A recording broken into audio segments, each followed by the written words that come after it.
வணக்கம் மக்களே. நம்ம பழனி பாத யாத்திரை நல்லபடியாக முடித்து தரிசனம் முடித்து அடுத்து நம்ம நேராக பழமுதிர்ச்சோலை அழகர் கோவில் இருக்கிற இடத்துக்கு வந்துட்டோங்க. இங்கே பழமுதிர்ச்சோலை பார்த்திங்கன்னா நம்ம ஒரு 6 மணிக்குள்ளே இங்கே என்ட்ரு ஆகிடணும் மக்களே. அப்போ தான் மேலே நம்ம காரில் வந்து பயணிக்க முடியும். நாங்கள் வந்து ரொம்ப லேட் ஆகிடுச்சு. அதனால் நாங்கள் டக்குன்னு கீழே காரை போட்டு லாஸ்ட்டு பஸ்ஸு அதில் ஏறி ஒரு 10 ரூபா டிக்கெட்டு வாங்கினாங்க. அதில் ஏறி மேலே வந்துட்டோம். மேலே வந்துட்டு கடைசியாக டக்குன்னு சாமி பார்த்தோம். நல்லபடியாக சாமி பார்த்து முடிச்சிட்டோம். என்னென்னா ஒரு நல்ல வீடியோ எதுவும் எடுக்க முடியலை, அது மட்டும்தான் வருத்தம். மற்றபடி தரிசனம் அருமையாக முடிஞ்சது. இப்போ காலை நேரங்களில் இங்கே வந்தோம்னா மேலே வந்து தீர்த்தம் நீராடுவாங்க.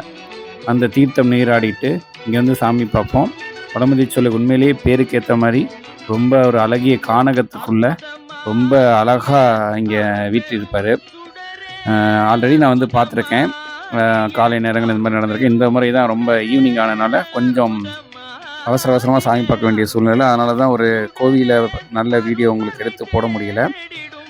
இப்போ நல்லபடியாக சாமி தரிசனம் முடிஞ்சிருச்சு. திருப்பி அது கடைசி பஸ்ன்றனால திருப்பி நாங்கள் அதே மாதிரி லைனில் நின்று ஒரு 10 ரூபா டிக்கெட் எடுத்துகிட்டு கீழே வந்துட்டு இங்கேருந்து பார்த்தீங்கன்னா நாங்கள் இப்போ திருப்பரங்குன்றம் போகிறோம். இப்போ அன்டைம் ஆகிடுச்சு. ஸோ நேராக திருப்பரங்குன்றம் போய் ரூம் போட்டுட்டு அங்கே மார்னிங் சாமி பார்க்கணும்.